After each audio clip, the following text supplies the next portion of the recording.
Dapat sabihin mo agad sa kanila yung sorry, I love you, anytime mo na maramdaman yun. Kasi pag hindi mo pa sinabi ngayon yun, hindi mo alam kung bukas makalawa, masasabi mo pa ba yun o mamaya.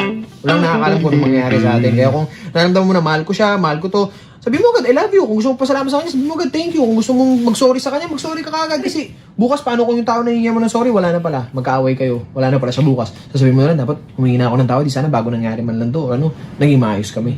Ganon, di ba? Tama, So, ganun. yun yung mga panahon na hindi natin po pwedeng sayangin, hindi natin po pwedeng ipagpaliban yun, yung sasabihin mo sa kanya yung nararamdaman mo, galit ka sa kanya, sabihin mo sa kanya para maayos nyo.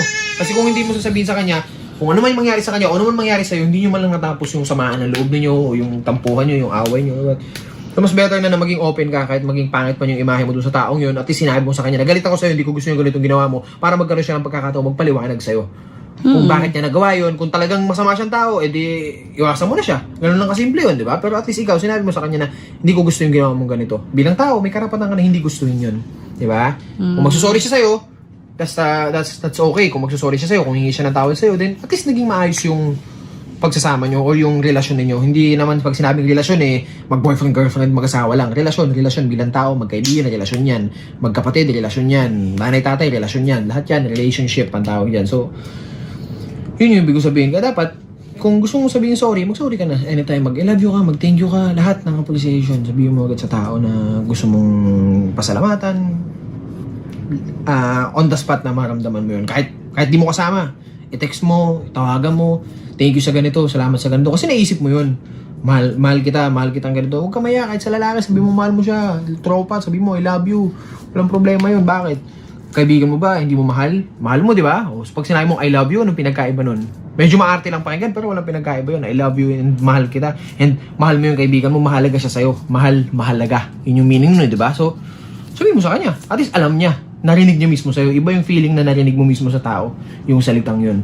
Di ba? Kayo na lang magkakasama sa buhay, kayo na lang magkasama sa bahay, at dapat yung kasama mo, pinapahalagaan mo. Yes. Pero laging mas magiging matibay ang pagsasama ninyo. Mas matatag, Yan. mas masaya. Happy ang family, happy din ang life. Dapat laging bukas na baul lang, lalo na ang pamilya. Di ba, pag merong saradong baul, sa bahay nyo may saradong baul, na hindi nyo pa nabubuksan kailanman, hindi nyo nakikita kung anong laman ng loob. Lagi kang curious. I-judge mo. Ano kaya laman sa loob niyan? Baka bomba. Baka madumi. Baka kadiri. Baka nabubulok na ganito. Baka patay na ganito. Diba? Ang dami mong iisipin, pero kung yung mismong baul na yun, bubuksan niya yung sarili niya. Tapos na yung judgment. And nakikita mo mismo kung ano yung nasa loob nun. And then mas lalo Or mo... hahayaan niyang buksan siya. Oo, hahayaan Bukas niya siya. buksan Kung siya. mag-i-allow niya yung tao, kasi syempre iba, naman siya kung sabihan nila. Pero a-allow niya na wala naman siyang padlock. Diba? Yes. Kasi parang tayo, di ba? Kung nilagyan natin sarili natin ng padlock or ilalak natin sarili natin, walang gugusto at walang kahit maraming taong gustong lumapit sa'yo, i-reach out ka. Pero ikaw mismo, sinarado mo sarili mo, nilayo mo sarili mo, iniwas mo sarili mo. So wala, mahihirapan silang abutin ka. Ikaw rin mismo, mahihirapan ka. Magpakatotoo. I-share din yung sarili mo. So, maging open book tayo sa lahat. Yun yung point Yes. ko. Especially, Tanggalin we're mo talking yung- about family Yeah, here. para sa amin, Not tanggalin in mo. everybody. You don't need to be open book in Yes, everybody. of course. We're talking about relationship na, di ba? In family, Yeah. We're yes. talking about relationship. So, ibig sabihin, yung karelasyon mo, yung taong mahalaga sa'yo, Yun at yung- taong mahal mo. Yes. So, kung pinapahalaga mo lahat ng tao sa paligid mo, yun, buksan mo yung sarili mo sa kanila para maintindihan ka rin nila. Yan. Kasi hindi pwede na tuldukan na lang natin sa isip natin na, ay, ganito siya. So, magiging assuming na lang tayo. Tama. Di ba? Lalo natin pag nagiging komplikado lang yung sitwasyon. Pero kung open ka, nagiging totoo ka sa bawat isa, mabilis ka natutulungan para maging to become a better person. Kasi yung alam niya, pwede natin i-share sa bawat isa. Ayusin kung ano Yes. man yung meron sa Lahat loob yun. na yun. Itong Yan. baby namin, dito ang focus namin. Tama. Kasi ito, wala pa tong alam. Nakita yung panty mo, Bi. Ay, doon? Oo, pero okay lang, panty lang naman. Nakakita naman tayo ng panty sa beach, di ba? Two-piece, di ba? Pero wala namang problema. Pero bakit pag sa Facebook, sa internet, nasilip yung panty sa shorts sa pangapalda? Bakit sobrang big issue, no? Kasi ewan ko ba, no? Oo. Pero pag sa mga beach, naka two-piece, minsan kita mo na yung mga kuyok-kuyok nila doon na nangingitim-ngitim, okay lang. Diba? Ngitin talaga. Yung mga ganun yun. Oh, actually, Cookies, di ba? Mga bro. just Walang problema exaggerate yun. na Walang naman. problema yun. Hindi, gusto sabihin lahat naman tayo may mga ganun. Hindi naman mapuputi May lahat ng mga may singit-singitan ng tinatago, tao. oo. Normal naman yun. Normal yun sa tao. Nadiktahan lang tayo ng social media na kailangan maputi, kailangan ganito, kailangan ganyan. Yung kailangan expectations sexy, ka na, kailangan yung ano. Tao tayo expectations lahat. ng tao. Normal na tao tayo. So, hindi pa pwede na sobrang perfect. Lahat sa social media hanggat maaari, ginagawa ng taong perfect. Pero sa totoong buhay, hindi ganun. Yung walang Hindi ka magiging masaya pag ganun. Pag lagi mong i-reach yung gusto ko pang social media, din ako pang social media. Hindi ganun yun eh. Mas lalo kang nagiging nahihirapan eh. Mas lalong ang hirap gumalaw kasi na ganito yung nakita mo sa social media. Sexy siya. Ang ganda nung ganito. Ang puti nung ganito niya. Pinagtrabahuan niya yun. Yun yung ginawa niya sa buhay niya lahat-lahat. Diba? Eh ikaw, hindi ka mabuhay ng normal na tao. Diba? Pero sa normal na tao, 1% lang yung sa buong mundo halos yung may mga ganung tao. 99% ng tao sa buong mundo halos normal na tao lang na hindi dapat naiilang kasi porket ito yung nakita ko sa social media, dapat ganito na rin ako. Hindi yung ganun. Kung sino ka, yun ka. Huwag mong gayahin kung sino sila. Sila yun. Ikaw yan. Malay mo, ganun nga yung katawan nila pero pangit naman yung ugali. Diba? Ganun nga yung ganito nila. So, ano lang yan? Balanse lang yan.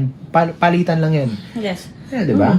Opinion ko lang sa mga ganun. Mhm. Ang hirap kaya ng... Ewan ko lang kayo, tingin nyo na ba perfect kayo? Mm. Pero alamin nyo, sino ba nakikita nyo at nakikilala nyo yung perfect na tao at tanong nyo siya, masaya ba siya?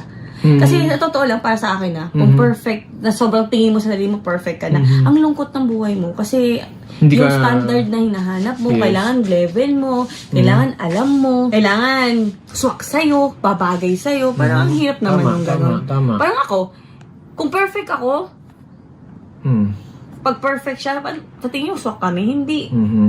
Kasi kailangan meron kang something kulang. Kasi yun yung magkukompleto sa'yo. Pag nakita mo yung taong magpapasaya sa'yo. Mhm. O taong babagay sa'yo. No, kasi kami, sinisita na naman yung isa't isa madalas. Actually, kahapon nga lang, papunta rito, nagkaroon pa kami ng diskusyon na nag-away pa kami. Pero, that's part of it, di ba? Yeah. Hindi naman po pwede na hindi kayo mag-away. Kasama yun, minsan may pagkakataon na hindi nagkakaintindihan. Ang importante, marunong kayong humingi ng tawad sa isa't isa. Marunong kayong mag-reach out or tanggapin yung mali mo. Lagi ako ganun. Tinatanggap ko lagi yung mali ko. Minsan kahit hindi ko naman. Oo, mahabol, mahabol. Hindi, pero ibig sabihin, tanggapin mo para tapos na. Di ba? Kasi, wala namang pupuntahan eh. Kung mag-aaway kayo, kung hindi nyo na rin diretso sa hiwalayan, huwag nyo nang patagalin. Diba? Kung hindi lang rin naman hiwalayan ang option nyo, aayusin nyo rin naman at the end, huwag nyo nang patagalin. Huwag nyo nang, alam mo yun, huwag nyo nang pahabain yung gulo. Kung mali siya, kung hindi ayaw nyo mag-sorry, hindi ko na mag-sorry. Diba? Tapos na. Para tapos. Balik sa masayang buhay. Balik sa masayang pagsasama. Balik sa masayang relasyon. Ganun lang kasimple yun. Diba? Kung plano nyo maghiwalay din, sige, mag-aaway kayo dyan. Ano kayo dyan. Magsigawan kayo. Magsiraan kayo. Pero tapusin nyo na. Kaya kung Diba? mag-aaway I-finalize kayo- nyo na sa pagtatapos. Pero kung mag-aaway lang rin kayo, huwag nyo nang patagalin. Diba? Kung habulin, Basta na-point habulin. nyo lang yung gusto nyo i-point out. Kung ano Yes. hindi nyo hindi nyo Oo. naintindihan, edi mag-meet Hindi kayo sa gitna. Kung halimbawa, hindi mo siya naintindihan, hindi ka niya naintindihan, paliwanag mo sa kanya kung ano yung hindi niya naintindihan, ipaliwanag mo sa kanya kung ano yung hindi mo naintindihan, ipaliwanag niya sa'yo. At least, mag-meet kayo Oo. halfway, tapos na. Okay. Actually, yun lang naman talaga sa lahat ng pag-aaway, yung Oo. misunderstanding lang. Yun lang talaga. madalas. Pag nagkaintindihan kayo, yun na yun. Pag hindi kayo nagkaintindihan, hindi na ang desisyon nyo sa ulis, maghiwalay na parang hindi po pwede. Hindi ka talaga maintindihan. Hindi talaga yun yung gusto ko sa ninahanap dito. Tapusin nyo. Ganun lang simple. Diba? Masakit. Andun tayo. May proseso yun. Pero yung sinasabi namin dito is yung pag may away, may problema, Kung kaya naman solusyonan, kaya naman ayusin pa. ayusin nyo naman Piliin sa nyo lalong mas ayusin. madaling panahon. Kasi pag pinatagal nyo pa yan, lalo pa ngayon mas makakapagsabi ng mas masasakit na salita. Mas Kasi mga- naiipon Naiipon, Natatago nyo yes. na lang siya. Kasi hindi nyo siya kinurek, hindi nyo siya Yes. tinama, hindi nyo Oo. pinag-usapan. Sabi ko nga, So, diba? dapat, kahit balit na bagay yan, simple man yan, pag-usapan nyo. Kasi yung mga simple na yun, yan dyan lalong lumalala. Yes. Sabi ko nga, di ba, ang pinakamali sa lahat ng pagkakamali, yung di mo alam na Alam. meron kang ginagawang mali. So, yun yung trabaho niya, yun yung trabaho ko. Sabihin sa kanya yung hindi niya alam na mali pala yung ginagawa niya, sabihin sa akin, hindi ko alam na mali pala yung ginagawa ko. Kaya nga kayo partner eh. Kasi Yes, kaya kayo kailangan partner. nung, ikaw yung mata ng partner mo at siya rin yung mata mo. So, Kung ano yung wala ako, maging meron ka. Yun meron yung ka. wala siya, dapat maging meron ako. Yun. Yung kahinaan ko, Kalakasan niya. Para Oo. maibigay ko sa kanya yun. Yes. Yung kalakasan niya, kailangan ko ibigay niya sa kanya. So, which is nangyari ng nakaraan, di ba? Na Yes. parang, yun, napilay siya, di ba? Yung Oo, na-attract nung siya. napilay ako. So, kailangan ko maging malakas Oo, nakita ko. that time. para sa Oh, kanya. yes, umiyak na ako. Pero ngayon, babawi na siya. Pero ngayon, mabawi na ako, sinakalakad na ako. Pero next year, pwede na daw ako mag-double shoes. Medyo sumasakit-sakit pa rin, pero So, ayun. pag nag-painkiller, medyo okay na rin naman. Yeah, so yun, ganun Basta, lang. I hope Ganun lang na yun. nakuha kayong tips. Basta hindi naman kami perfect. Lahat ay dadaan tayo sa mga ganyan Yes, away-away. itong ginagawa namin na to, sinasabi namin sa inyo, hindi ito pagiging feeling perfecto. Alam mo yon? Ginagawa namin to, sinasabi namin sa inyo to, baka sakaling meron kayong mapulot, meron kaming matulungan. 'Di ba? Ako naman yung mga naranasan namin sa loob ng 6 na taon, baka sakaling meron kayong makuha, at least meron tayong na tulungang magkarelasyon, mga nagsasama na hindi na lumala pa yung gulo o away nila. Kasi maraming diba? tatanong kasi itong sa amin. Ito yung kami. Yes, ganito Talagang kami. may kaaway kami, Nag-aaway kami, nagtatalo oo. kami, may Once a week sisigaw yan. kami. Hindi no, parang hindi no, minsan lang no.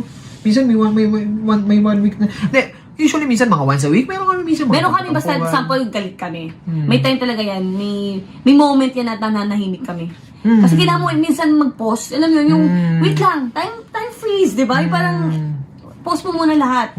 Hayaan mo muna siya kasi mumuni-munihin niya. Kasi pag sasabayan mo ng galit, tapos sasalita ka, magkakasakitan lang kayo. Magsusumbatan kayo. Pero nangyayari pa rin sa amin Oo, yan, pero Sabi ko minsan, nga sa'yo, hindi ito kami nga tips perfect nga lang. din, oo. Diba tips? I-share natin yung nangyayari sa atin. So may moment nga na ganun tayo. Yes, yes. Na sobrang, kaysa masakta mo yung partner mo na mabibigat na salita, Oo. moment muna kami, tahimik muna kami yan. Oo, Tapos oo, hanggang, ganun. okay, doon naman kami mawag. Kasi at least naiisip mo na, ba't nga ba ako nagalit? Saan ba ako nagagalit? ma-realize mo yun eh. Ma-realize mo Totoo yun. yan, totoo yan. Na, di ba, ako minsan, ganyan ako, minsan may mga problema kami, ganyan, tapos tatahimik lang ako. Tapos hanggang sa, ma-realize ko kung gaano nga ba niya ako kamahal, gaano nga ba niya, ano rin ba yung mga sinugal niya para sa akin, ano rin ba yung mga, lahat ng mga effort niya rin para sa akin, lahat ng mga paghihirap niya rin, lahat ng mga tiniis niya rin, mga tinanggap niya, tinanggap niya lahat. May iisip mo yun eh, pag nag-aaway kasi parang, okay. Correct. Okay. Mahal ako ng taong to. Talagang sadyang ganito lang, may pinagdadaanan lang talaga kami ngayon. So, alam mo Oo, yun? ganun din ako Hindi, sa ma-realize mo na, Obi, halika na, sorry na. Halika dito. Alam mo yun, may ganong Yung ending. parang, kahit galit na galit ka sa kanya, Oo. tapos maiisip mo talaga yung galit mo, Magiging mapupunuan magmahal. ng pagmamahal. Na, bakit nga ba ako Oo, yan. tumagal Kasi mahal mo dito? yung tao eh, oo. Bakit nga ba minahal ko to? Ba't nga umabot kami Kasi sa ganito ganito? siya. Kasi titingnan Mahal. mo yung good side. Oo, Kasi kung bad makikita side mo lang, yun. talagang tutudo ka mo yung isip mo na ganito siya, ganito siya, ganito Hiwalay. siya. Wala na. Hiwalay yung ending. Pupunuin mo lang yung puso mo ng galit at puot, Oo, diba? mag-uumpisa ka na naman Pag sa- naalala mo yung magagandang alaala ninyo, yung mga magagandang samahan ninyo, Kasi normal lang naman talaga na merong bad side. yeah. Ang bawat tao, normal yan. 'Di ba? Normal na may bad side, normal na merong hindi magandang ugali. Normal yan na may mga ganyan ng tao. Hindi lahat ng tao is mabait, pure.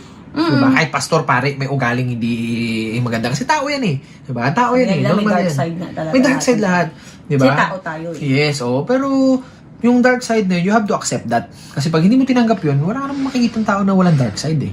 Diba? So, paano ka magkakaroon ng partner? Kung hindi mo kayang tanggapin na mayroong dark side itong taong partner mo ngayon. Yeah. Diba? So, you have to accept it. You have to... Dapat expect mo na rin yun, na meron talagang pangit din sa kanya. Noong una hindi ko in-expect yun. Noong una hindi naman natin in-expect yun. Pero habang tumatagal kayo, makikita mo yun. Makikita mo na may ganun. Hanggang sa matututunan mo na lang tanggapin na, ganito pala talaga ang tao. Habang tumatanda ka, mas lalo mo nare-realize yung mga bagay-bagay na, okay, ganito pala ang relasyon. Ganito pala pagtibayan ng relasyon. Bakit may mga relasyon na tumatagal ng 50 years, 60 years? That's why.